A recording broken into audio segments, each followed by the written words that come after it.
अस्सलाम वालेकुम everyone, welcome back to another interesting video. तो सबसे पहले मैं यहाँ पर आपको फैब्रिक दिखाती हूँ।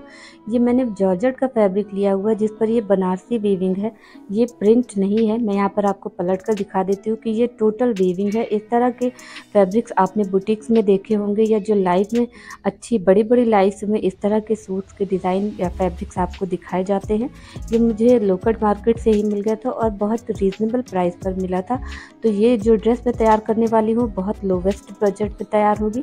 तो सबसे पहले मैं यहाँ पर आपको पैटर्न दिखा रही थी कि इस पैटर्न को मैं इस कुर्ती के ऊपर डिज़ाइन करने वाली हूँ एम्ब्रॉयडरी के साथ।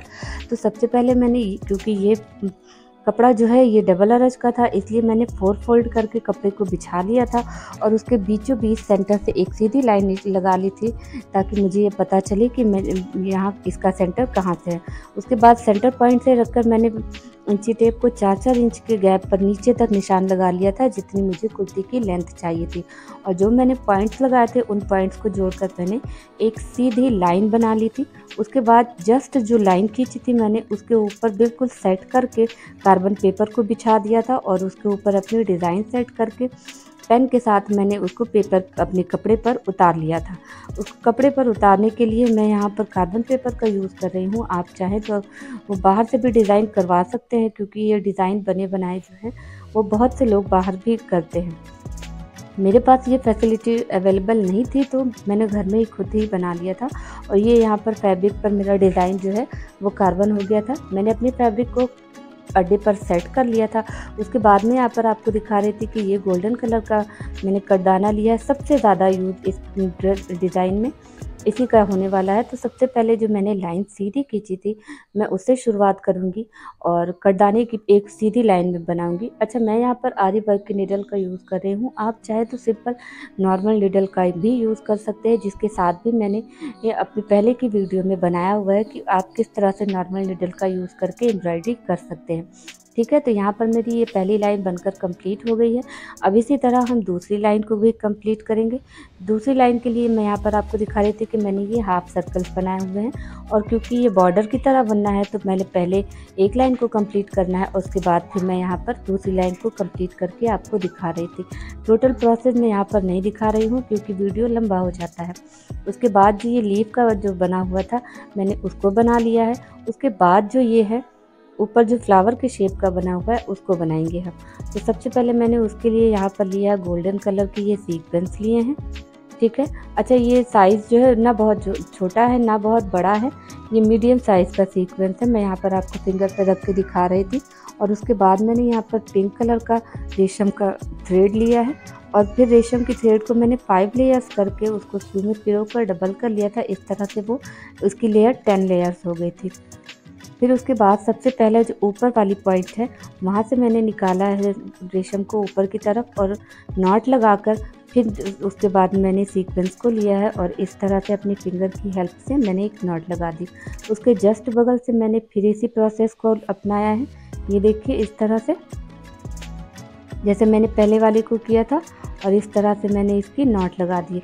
तो सबसे पहले हम जो बाहर का ये फ्लावर का जो शेप बना हुआ है सबसे पहले हम इसकी बाहर की आउटलाइनिंग करेंगे, उसके बाद उसको फिर अंदर की तरफ फिलअप करेंगे। ठीक है, तो ये ऊपर का मैंने बना लिया। उसके बाद फिर इस तरह से हम साइडों से शुरुआत करेंगे और इसी तरह से बनाते जाएंगे जिस तरह से मैं आपको यहाँ वीडियो में दिखा रही हूँ। क्योंकि बहुत सी चीज़ें ऐसी होते हैं जो हम बोलकर नहीं समझा सकते लेकिन देखकर आपको बहुत ईजिली समझ में आ जाएगा। ठीक है, तो इस तरह से करना है।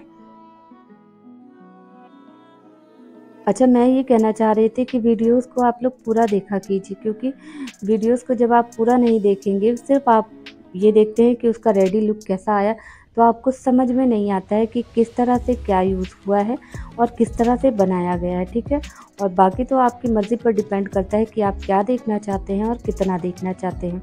एक बात मैं और कहना चाहती हूँ कि लोग चैनल को सब्सक्राइब करके फिर अनसब्सक्राइब कर देते हैं। मेरी समझ में नहीं आता है कि ऐसा क्यों करते हैं लोग। खैर जाने दीजिए, आगे बढ़ते हैं। तो मैंने ये यहाँ पर अपने फ्लावर्स कंप्लीट कर लिए हैं। उसके बाद में यहाँ पर दिखा रही थी कि ये जो पत्तियाँ हैं इसके लिए मैंने कोरे का यूज़ किया है। ये देखिए ये गोल्डन कलर का कोरा है। ये मैं थोड़ा ज़्यादा क्वांटिटी में ले आई थी क्योंकि मैं वर्क करती रहती हूँ हमेशा, तो मुझे ज़रूरत पड़ती रहती है। इसको मैंने इस तरह से छोटे छोटे हाफ इंच में लगभग काट लिया था और थोड़े से ही काटे थे, इकट्ठा मैंने काट कर नहीं रखा था। ठीक है, उसके बाद ये जो पत्ती बनी हुई है इसके बीचों बीच सेंटर से ना ऊपर की तरफ करना है और ना नीचे की तरफ। मैंने नॉर्मल सुई धागा लिया है, उसके बाद जो मैंने पीस कट करके रखा था उसका एक पीस लिया है इस तरह से, और उसको मैंने सुई में इस तरह से पिरो लिया है, ये देखिए। और उसको फिर धागे में इस तरह से इंसर्ट करके और जहाँ तक कुरा आ रहा था वहाँ पर मैंने नीचे की तरफ सुई डालकर उसको अच्छे से लॉक कर दिया। उसके जस्ट बगल से हम दोबारा सुई ऊपर की तरफ निकालेंगे और उसके बाद फिर इस तरह से मैं डालूँगी उसके अंदर एक और पीस को, और उसके बाद नीचे की तरफ फिर से जहाँ तक कुरा आ रहा है वहाँ इंसर्ट कर दूँगी। उसके बाद फिर राइट साइड से मैं निकालूँगी, ठीक है, और दूसरी साइड से निकालने के बाद मैं फिर वही सेम प्रोसेस करूँगी। ठीक है, इस तरह से, जिस तरह से आपको वीडियो में दिख रहा है। तो आपको एक एक करके एक बार इस साइड से और एक बार दूसरी साइड से इस तरह से करते हुए जाना है। तो एक साइड पर मैंने 4 कोरा लगाए थे, जो पीस कट करके मैंने रखे, दूसरी साइड पर भी मैंने 4 लगाए थे और जो फ्रंट वाला था वो 1 था। तो कुल टोटल मिलाकर 9 पीस लगे थे इसमें और हमारी पत्ती कंप्लीट होकर तैयार हो गई थी। और कंप्लीट होने के बाद फिर इसमें अच्छी तरह से टाका लगा के धागे को कट कर लेंगे। ठीक है, उसके बाद फिर मैं इसका फाइनल लुक आपको दिखाऊंगी कि इसका फाइनल लुक किस तरह आया था। अच्छा, जिस तरह से मैंने सोचा था कि वाइट पर इस तरह का कॉम्बिनेशन बहुत प्यारा लगा हुआ, तो सच में बनने के बाद ये बहुत ही खूबसूरत और बहुत ही प्यारा लग रहा था।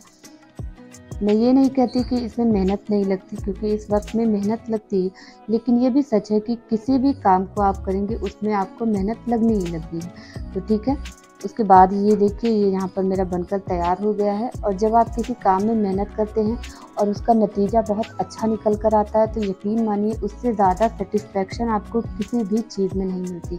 और ये इसका फाइनल लुक है। अच्छा, इसकी कुर्ती मैं सिलवा कर तैयार नहीं करवा पाई थी क्योंकि इस टाइम बकरा ईद का टाइम है और भीड़ बहुत ज़्यादा है, तो फाइनल लुक में